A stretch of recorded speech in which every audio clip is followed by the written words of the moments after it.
সব জায়গায় ভিজিট করার ইচ্ছে আছে, সব জায়গাতে যে কটা আমার সাতটা কনস্টিটুয়েন্সি যাওয়ার ইচ্ছে আছে। বলাগড় দিয়ে শুরু করছি, বলাগড়, তারপর পান্ডুয়া, তারপর এক করে হবে। ইচ্ছে আছে সব জায়গায় যাওয়ার, সময় পেলে সব জায়গায় যাবো। রাষ্ট্রদীপ, আজকে কিন্তু সকালে তোমার প্রতিদ্বন্দ্বী তিনি লকেট, উনি কিন্তু সকালবেলায় দিয়েছেন যে অবশ্যই তাদের যদি যারা এসেছেন তাদেরকে যদি কোন রকম বাধা দেওয়া হয় তাহলে কিন্তু তৃণমূল যে ভাষায় কথা শোনে সেই ভাষাই ব্যবহার করা হবে। আমি আজকের সকালবেলাটা ভীষণ সুন্দর একটা সকাল, আর দেখো ঠাকুর এত সহায়, যে পুরো মেঘলা দিন, কোনো রোদ নেই, কোনো মানুষের যাতে কষ্ট না হয়, এবং এটা খুব ভালো একটা দিন।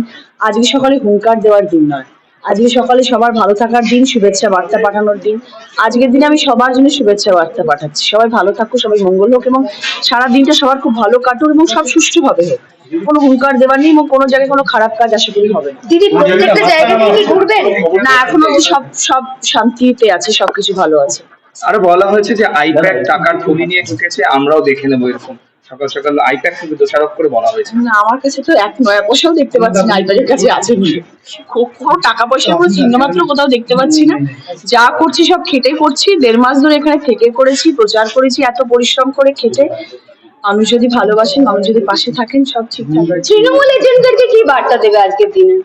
তৃণমূলের যারা এজেন্টরা, ও আচ্ছা, মানে হ্যাঁ সবার জন্য, মানে আমি সবাইকে বলেছি, রাত্রিবেলা অনেকের সাথে ফোনে কথা হয়েছে, এবং সবাইকে শুভেচ্ছা বার্তা পাঠিয়েছি, এবং সবাইকে বলছি শান্তভাবে থাকবে, মাথা গরম কোনো জিনিসে করবে না, এবং ভালোভাবে সবাই, যখনই তোমার কাছে কেউ আসবে, কেউ উঁচু স্বরে কথা বললে, তখন তাকে রসগোল্লা খাইয়ে দেবে। দিদি, এতদিনের প্রচার আজকে একদম ফলাফলে একদম মানে যে এটা কোন রসগোল্লা?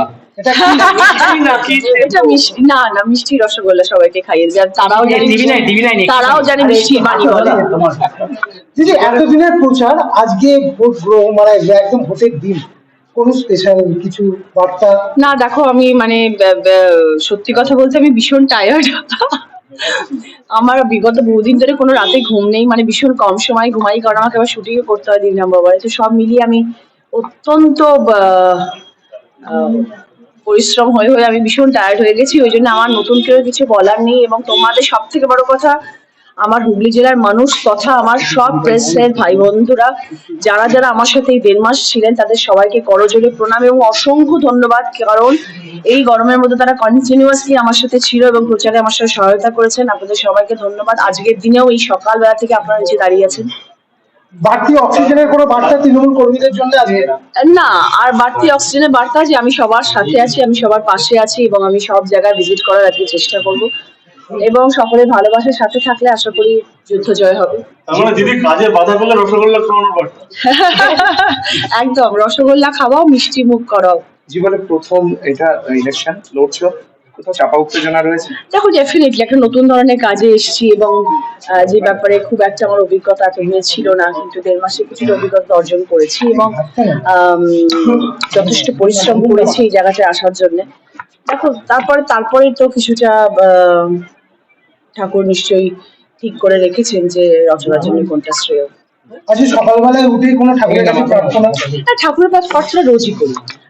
আজকে এইটাই প্রার্থনা করেছি, সব যেন সুষ্ঠুভাবে শান্তিভাবে হয়, এইটা আমার কাছে প্রার্থনা ঠাকুরের কাছে, যে সব ভালো করুক।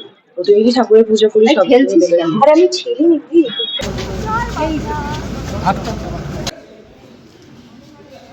হুগলি লোকসভা কেন্দ্রে তৃণমূল প্রার্থী রচনা ব্যানার্জি এই দিন সকাল সকাল তিনি তার লোকসভা কেন্দ্রের বিভিন্ন বুথ ঘুরে দেখছেন, ভোটারদের কাছ থেকে জানতে চাইছেন ভোট ঠিকঠাক চলছে কিনা।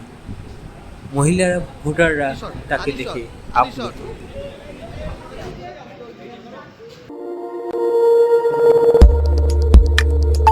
আমাদের সাথে থাকুন এবং দেখতে থাকুন নিউজ প্রাইম টাইমস, আপনাদের সাথে, আপনাদের পাশে।